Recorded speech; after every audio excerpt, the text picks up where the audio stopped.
Hello guys, welcome to my channel. I am always Deepak. आज हजुरहरूलाई म सजिलो तरिकाले फ्रीमा क्यानभा एपबाट आफ्नो युट्युबको ब्यानर सजिलो बनाउन सक्ने भिडियो लिएर आएको छु गाइज। त्यसको लागि हजुरले अन्तिमसम्म भिडियो हेर्नुहोस्, बिचमा नकाट्नु होला, ताकि हजुरले राम्रोसँग बुझेर फ्रीमा आफ्नो मोबाइलबाट क्यानभा एपबाट हजुरले फ्रीमा युट्युब ब्यानरहरू डाउनलोड गरेर आफ्नो प्रोफाइलमा हालेर इन्जोय गर्नुहोस् है त गाइज। ओके, आउनुहोस् भिडियोतर्फ जाउँ, लेट्स गो। हजुरहरूले प्ले स्टोरमा गएर क्यानभा एप डाउनलोड गर्नु होला। मैले डाउनलोड गरिसकेको छु। अनि क्यानभा एप यसै ओपन हुन्छ। क्यानभा एप ओपन हुने बित्तिकै त्यसको सर्च बारमा गएर हजुरले चाहिँ युट्युब ब्यानर भनेर टाइप गर्नु होला है। अनि युट्युब ब्यानर भनेर टाइप गरिसकेपछि डिस्प्लेमा भइहाल्छ। डिस्प्लेमा तपाईँलाई धेरै फ्री फर्मेटहरू पनि मिल्छ, प्रिमियम फर्मेटहरू पनि मिल्छ, जो पैसा पे गरेर हजुरले चाहिँ यसलाई चाहिँ एडिट गर्न सक्नुहुन्छ। अनि धेरै जस्तो हेर्नुहोस्, यहाँ फ्री फर्मेटहरू एभाइलेबल छ है, जसको चाहिँ हजुरले चाहिँ एडिट गर्नुपर्ने हुन्छ है त। हेर्नुहोस्, कोही चाहिँ पैसा पे गर्नेवाला देखाएको छ, स्टार यो क्राउन जस्तो टाइप देखाएको छ, पैसा पे गर्ने हो त्यो। अनि जो क्राउन देखाएको छैन, येल्लो क्राउन देखाएको छैन, त्यो चाहिँ फ्रीवाला है त। यो सबै हेर्नुहोस्, सबै भेराइटिजको ब्यानरहरू एभाइलेबल छ। हजुरहरूलाई कस्तो टाइपको ब्यानर राख्न मन लागेको छ, त्यस्तै प्रकारको ब्यानर चाहिँ हजुरले राख्न सक्नुहुन्छ है त। मैले चाहिँ अब एउटा फ्री ब्यानर चाहिँ हजुरलाई चाहिँ गरेर देखाउँछु है, एडिट गरेर। एउटा मैले ओपन गरेँ, यो फ्रीवाला ब्यानर हो। यसमा चाहिँ अब त जो नाम लेखेकोमा चाहिँ क्लिक गर्नु होला। क्लिक गरेपछि हजुरले एडिट गर्न मिल्छ है त। एडिट गरेर हजुरले अब कस्तो नाम राख्नुहुन्छ, आफ्नो युट्युब च्यानलको नाम राख्नुहुन्छ या आफ्नो नाम कस्तो टाइपको नाम राख्नुहुन्छ, जुन नाम हुन्छ हजुरले चाहिँ एडिट गरेर राख्नु होला है त। मेरो चाहिँ च्यानलको नाम चाहिँ अलवेज दीपक हो, त्यही भएर मैले अलवेज दीपक भनेर टाइप गरेँ।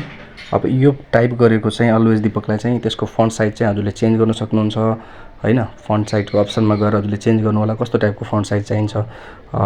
थिनवाला चाहियो, अलि ठुलो मोटोवाला चाहियो, बोल्डवाला चाहियो हैन। अनि कस्तो टाइपको चाहिन्छ हजुरले त्यो चाहिँ राख्नु होला।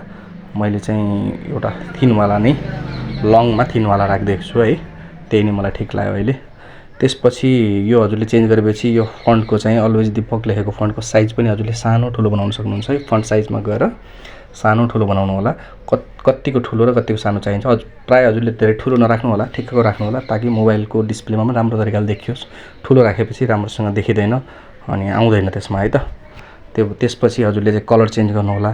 त्यसको कलर पनि हजुरले चेन्ज गर्न सक्नुहुन्छ, कुनै पनि कलर राख्न सक्नुहुन्छ। मैले चाहिँ येल्लो कलर राखेँ। अनि येल्लो कलर राखेपछि अनि त्यसपछि चाहिँ त्यसको तलको अप्सनमा पनि नामले हजुरले के लेख्न सक्नुहुन्छ। जस्तै अब मैले अलवेज दीपक मेरो च्यानलको नाम भयो, तल चाहिँ मैले एभाइलेबल भनेर लेखिदिएँ है। हजुरले अब च्यानल पनि लेख्न सक्नुहुन्छ, एनिथिङ। हजुरको च्यानलको तल्लो भागमा चाहिँ जे पनि लेख्न सक्नुहुन्छ है। हजुरले च्यानललाई कसरी डिस्क्राइब गर्नुहुन्छ, इन्टरटेनमेन्ट भनेर पनि लेख्न सक्नुहुन्छ हैन। मैले एभाइलेबल भनेर लेखेँ, त्यसलाई पनि हजुरले चाहिँ सेम तरिकाबाट फन्ट साइज चेन्ज गर्न सक्नुहुन्छ। धेरै ठुलो नराख्नु त्यसको फन्ट साइज, त्यसको सानो राख्नु हैन। अनि कलर पनि चेन्ज गर्न सक्नुहुन्छ हजुरले त्यसैमा क्लिक गरेर, अघि नै गरेको जस्तै गरेर हजुरले कलर चेन्ज गर्न सक्नुहुन्छ। अनि त्यसलाई टच गरेर हजुरले चाहिँ मुभ पनि गर्न सक्नुहुन्छ है त।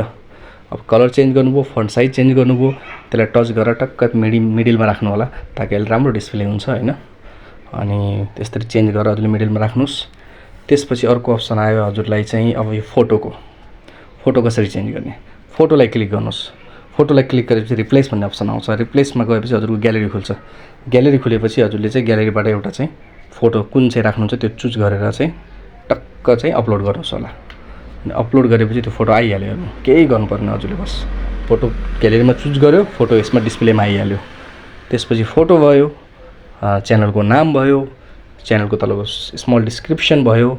त्यसपछि चाहिँ अब गर्ने के, अर्को अप्सन चाहिँ हजुरले च्यानलको ब्याकग्राउन्ड चेन्ज गर्न सक्नुहुन्छ। ब्याकग्राउन्डलाई क्लिक गरेर ब्याकग्राउन्डलाई टच गर्नुहोस्। त्यसपछि कुनै पनि कलर हजुरले राख्न सक्नुहुन्छ है त। कस्तो टाइपको कलर मनपर्छ हजुरलाई, जुन कलर मनपर्छ त्यही राख्न सकिन्छ है त। जस्तै मेरो चाहिँ हाफ कलर देखाएको छ, हाफ देखाएको छैन, सब्सक्राइबको तलको कलर देखाएको छैन, त्यसलाई पनि चेन्ज गर्न मिल्छ। मैले यताको ठुलोवाला कलर चाहिँ चेन्ज गरेर यसमा राखेँ है, यो कलर मलाई ठिक लाग्यो। त्यसपछि अर्को कलर चाहिँ तपाईँको यता हाफवालाको कलर चाहिँ त्यसलाई पनि टच गरेर हजुरले कलर चेन्ज गर्न सक्नुहुन्छ। मैले चाहिँ मलाई त्यो ब्राउन टाइपको मनपर्छ, ग्रे टाइपको मनपर्छ, ग्रे नै राखेँ मैले। एउटा ग्रे राखेँ मैले, अनि उता चाहिँ ब्लू राखेँ। टक्क राम्रो देखियो कि देखेन हेर्नुहोस्, राम्रो देखियो नि। अब यो चाहिँ फ्रीमा हो गाइज, अनि अलवेज दिपकलाई मैले अलि सारेँ यता, किनभने युट्युब ब्यानर चाहिँ तपाईँको मोबाइलमा ओपन गर्दाखेरि ठिक्क सबै चाहिँ समेटेर आउनुपर्ने हुन्छ होइन, काटेर नआओस्। त्यही भएर फोटोलाई पनि एडजस्ट गर्नुहोस्, अलिकति नामलाई पनि एडजस्ट गर्नु। सब भइसकेपछि अनि माथि अप्सनमा गएर चाहिँ सेभ गरिदिनुहोस्। सेभ गरेपछि एकछिनमा हजुरको चाहिँ सेभ हुन्छ है त। गाइस, हजुरलाई मेरो ट्युटोरियल भिडियो कस्तो लाग्यो? राम्रो लाग्यो भने लाइक गरिदिनुहोस्, मेरो च्यानललाई सब्सक्राइब गरिदिनुहोस्, सजेस्ट गरिदिनुहोस्, ताकि आउने दिनमा राम्रो कन्टेन्टहरू लिएर आउँछु है त। Okay guys, thank you so much for watching. Please do like, subscribe. Thank you so much. Bye by.